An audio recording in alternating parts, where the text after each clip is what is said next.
tiene nada que ver con la revista, pero que María Rosa ha citado muchas veces, que es Bakú, la ciudad de Bakú. Sí, sí.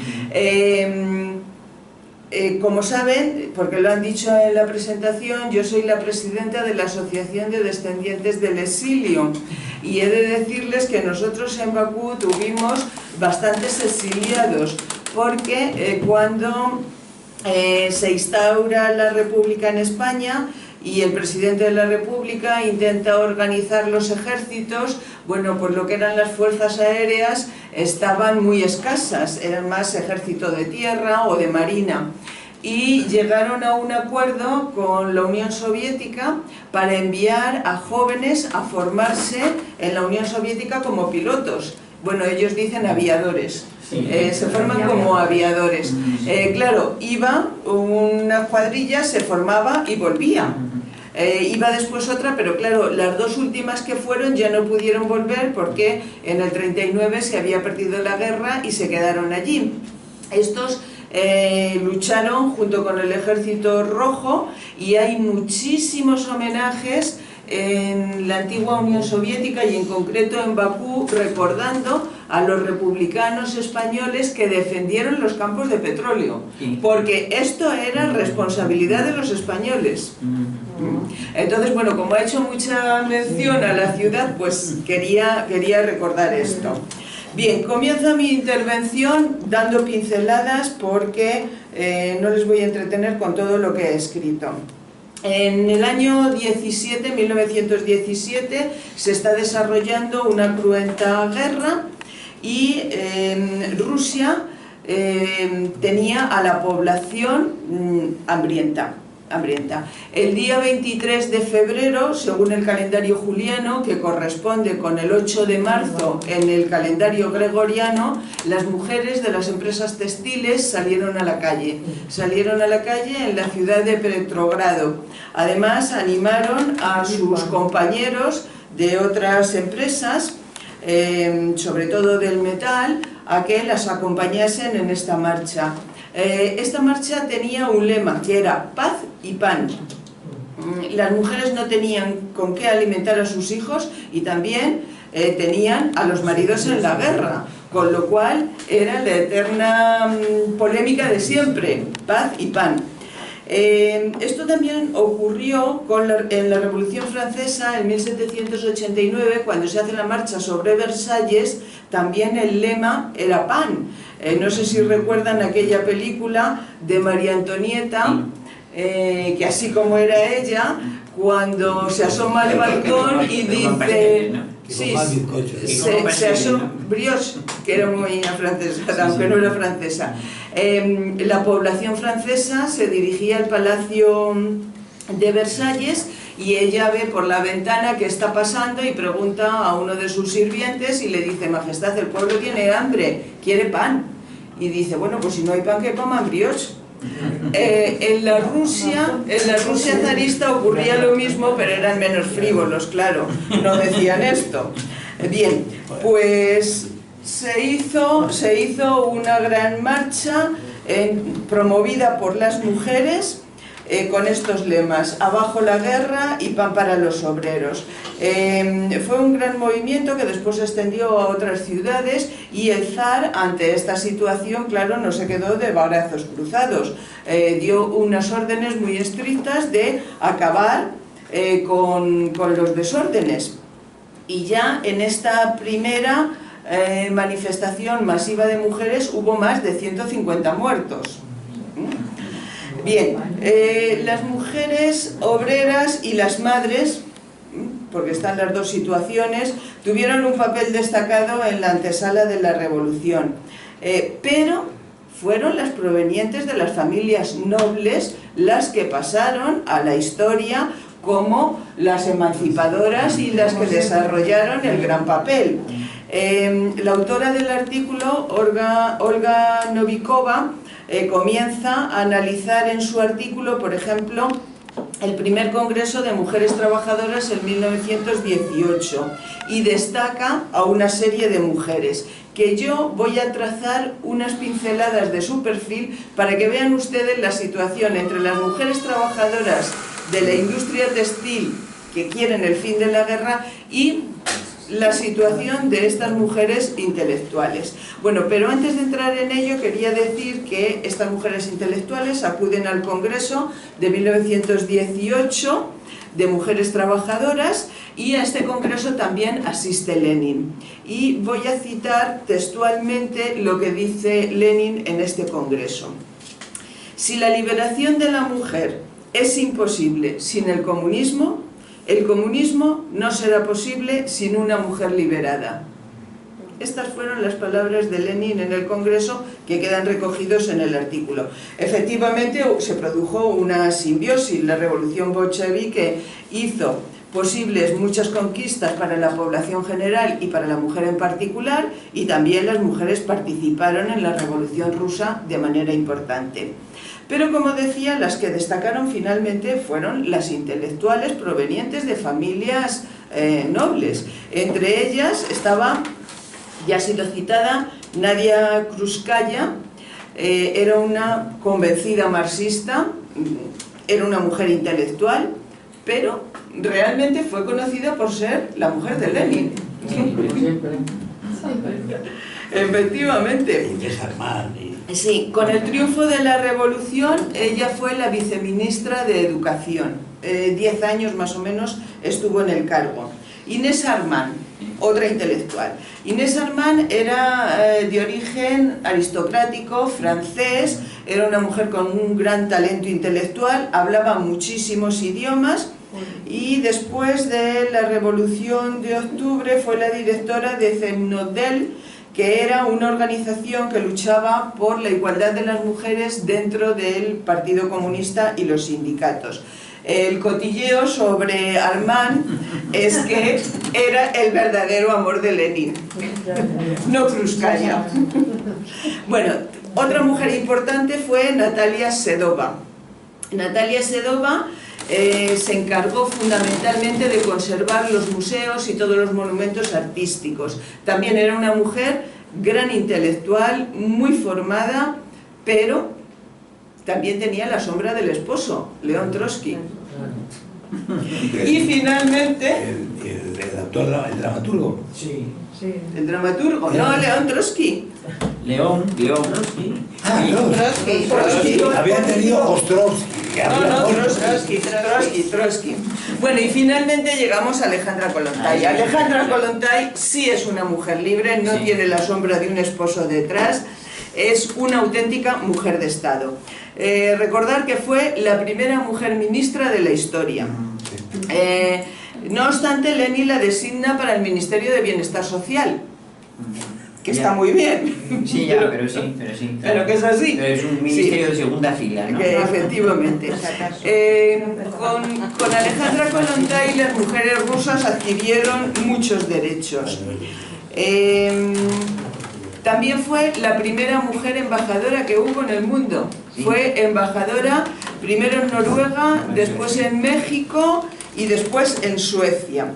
El periodo de México fue el más importante para ella, porque México también provenía un gobierno que provenía de una revolución y necesitaba ser reconocido, y sobre todo ser reconocido por Estados Unidos. Lo mismo le pasaba a Rusia, había constituido ya un gobierno, pero tenía que ser reconocido por los otros países. Bien, ahí Kollontai hizo un buen trabajo de relaciones entre ambos países, y hay que añadir que México fue el primer país del mundo que reconoció el gobierno de la Unión Soviética. Kollontai también se dedicó a promocionar el cine ruso en México. No sé si lo cita el autor que habla del cine, pero ella tenía mucho interés porque consideraba que dentro de los valores culturales de ese momento, en la Unión Soviética, uno de los más importantes era el cine, y lo promovió mucho en México. Bueno, decir que cuando ella vuelve a la Unión Soviética, y volvió pronto porque tenía problemas de salud, aparte de que ella lo pasaba muy mal el tiempo que vivió fuera de su país, y en alguna manera ella consideraba que era un intento de alejarla porque a ella le gustaba la política activa, tenía criterio y era muy respetada. Y era, bueno, yo pienso que era una mujer de Estado. Y estas embajadas, con ser muy importantes, yo creo que ser la primera mujer embajadora del mundo es algo muy importante, pero ella de alguna manera alguna vez pensó que era una forma de distanciarla. Bueno, cuando ella volvió a la Unión Soviética, después de dejar México, México le otorgó la condecoración del Águila Azteca. El Águila Azteca es la máxima condecoración que otorga México a un extranjero, actualmente también. Finalmente quería mencionar a otra mujer porque fue también un caso curioso cómo la revolución contagió un activismo insospechado entre las mujeres. Se trata de Larisa Reisner. Es muy particular porque esta mujer se dedicaba a la literatura y además escribía en un periódico antibélico. También escribía en un periódico de Máximo Gorki. Bien, pues después esta mujer se convirtió en una político-militar, una cosa muy poco habitual en la época. Y en el 1919 ya formaba parte del comisariado del cuartel general de la Armada de Moscú. Eso fue una transformación que hizo en ella la revolución, de ser antibelicista a terminar en el cuartel de la Armada. Bien, cuando se habla de feminismo, se plantea si la emancipación es como mujer trabajadora o la emancipación es como mujer. Como mujer. Sí, ahí estamos. Ahí andamos. Ahí seguimos enredadas. Seguimos enredados en eso. Bien, yo voy a citar los 4 pilares de la concepción bolchevique sobre la emancipación de la mujer. 1 era la unión libre. 2, la liberación a través de un trabajo asalariado. 3, la socialización de la labor doméstica. Y 4, la extinción de la familia. Solamente cumpliendo estos 4 requisitos la mujer podría emanciparse. En cuanto a la socialización de la labor doméstica, yo recuerdo a la gente de mi generación discutiendo por repartir el trabajo doméstico al 50%. Bien, esto en la Unión Soviética ni se lo planteaban. Decían, no, el trabajo, gracias.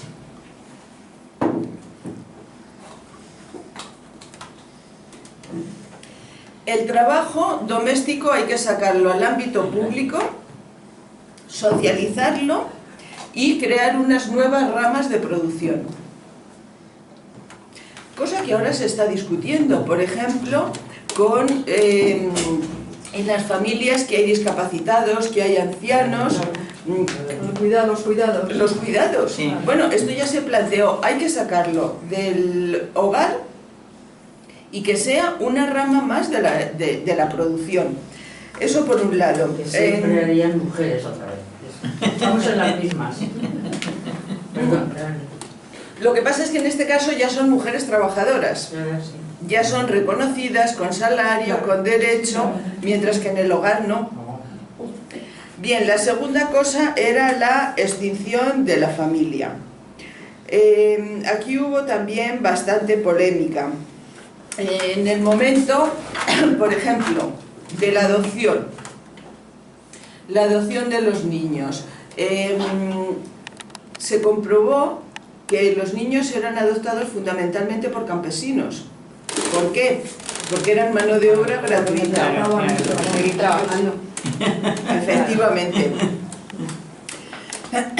Las mujeres asalariadas constituían el ejército de reserva. Y eso sigue ocurriendo actualmente. El mercado de trabajo absorbe a las mujeres cuando las necesita y las expulsa cuando no las necesita. Efectivamente. Y esto de alguna manera era algo que Alejandra Kollontai quería evitar, porque además una cosa que pronosticó y se cumplió es que cuando las mujeres entran en el mercado de trabajo, el precio de los salarios se devalúa. Y en eso estamos actualmente. Actualmente, como saben ustedes, hay una brecha salarial de un 23% entre el salario de los hombres y el salario de las mujeres. Bien, pues todo esto ya en el año 17 se estudiaba. En cuanto a las leyes de matrimonio, que ya las han mencionado también, que se establece el divorcio por ley, pero muy importante a petición de cualquiera de los dos. Pero hay otra cuestión que a mí me parece bastante importante, que apareció en el Código de 1918, un artículo en el que reconocía a todos los hijos como legítimos. Ya no había hijos ilegítimos. Y entonces, como además las uniones podían ser libres, pues ahí debatieron mucho qué se va a hacer con este asunto. Y llegaron a una frase que a mí me parece muy imaginativa. Lo redactaron de la siguiente manera: hijos cuyos padres no estén en un matrimonio registrado. Qué bueno. Muy bien. Es buenísimo eso.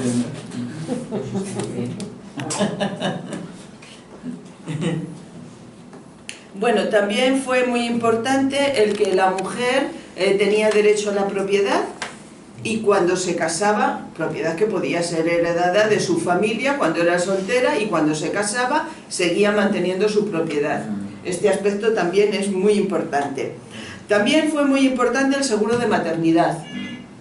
También se instauró en 1918 y también fue una idea de Alejandra Kollontai. En cuanto al aborto, que ha sido aquí mencionado, efectivamente en 1920 salió una ley en la que se reconocía el aborto. Pero el aborto tenía un problema importante, y es que no había suficientes médicos ni suficientes hospitales. Y había que pensar también, en las mujeres campesinas. Con lo cual, ¿qué es lo que sucede? Que yo creo que hicieron un análisis muy minucioso de los problemas sociales, legislaron muy acertadamente, pero una cosa es legislar y otra cosa es aplicar la legislación. ¿Cómo puede haber aborto libre y gratuito si no hay hospitales y no hay médicos?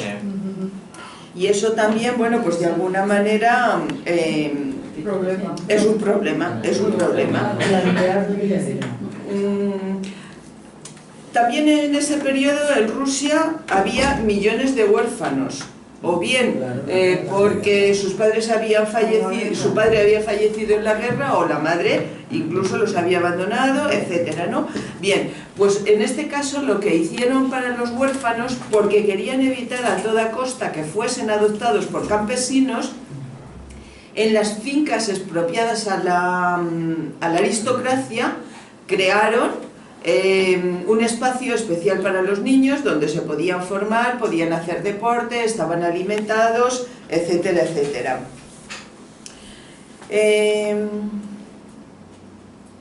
Las mujeres campesinas, que en principio parece que no se iban a beneficiar tanto de la revolución como las trabajadoras de la industria, también vieron que su vida se transformaba, porque recibieron educación, y en la educación quiero mencionar después cómo recibieron educación, y sobre todo porque organizaron cooperativas agrícolas.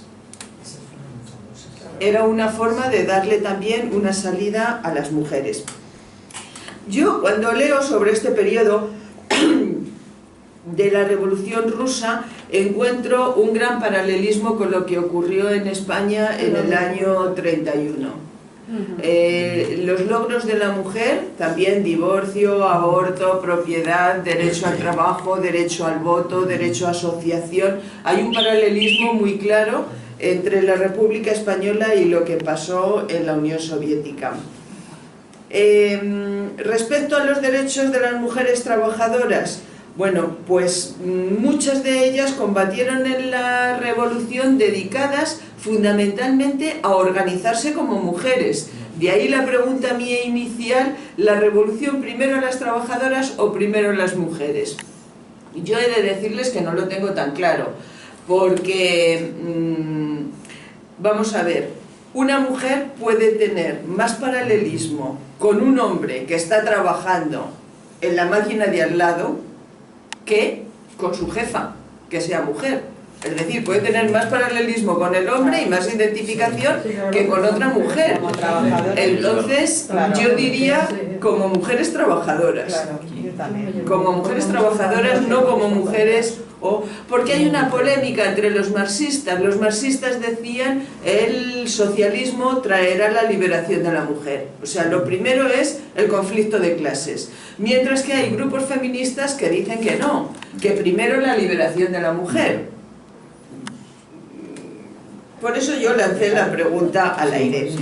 Bien, pues las mujeres seguían diciendo igual trabajo, igual salario. Instaurada ya... Es fundamental eso. Sí, instaurado ya el gobierno socialista, ¿eh? Pero eso ya estaba legislado, ¿eh? Sí, sí. Sí, pero una cosa es legislar y otra cosa es la práctica. En la práctica.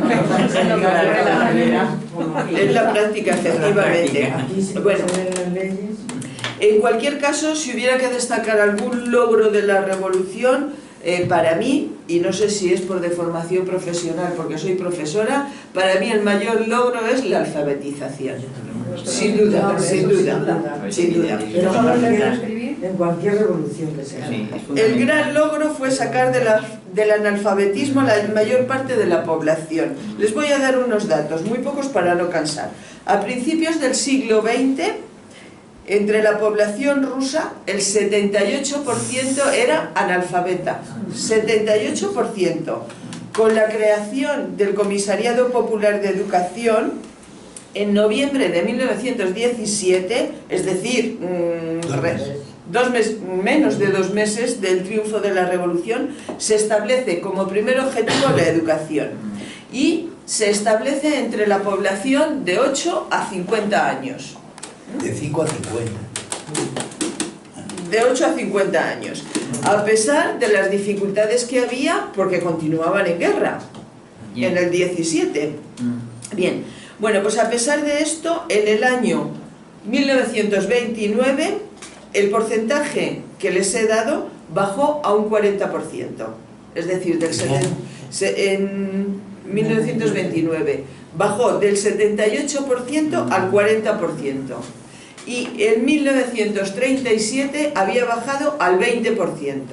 Estamos hablando de millones, porque tal vez se pueda pensar, bueno, han pasado muchos años, desde el 17 al 37, ¿cómo es que sigue habiendo analfabetos? Es que estamos hablando de una población muy amplia.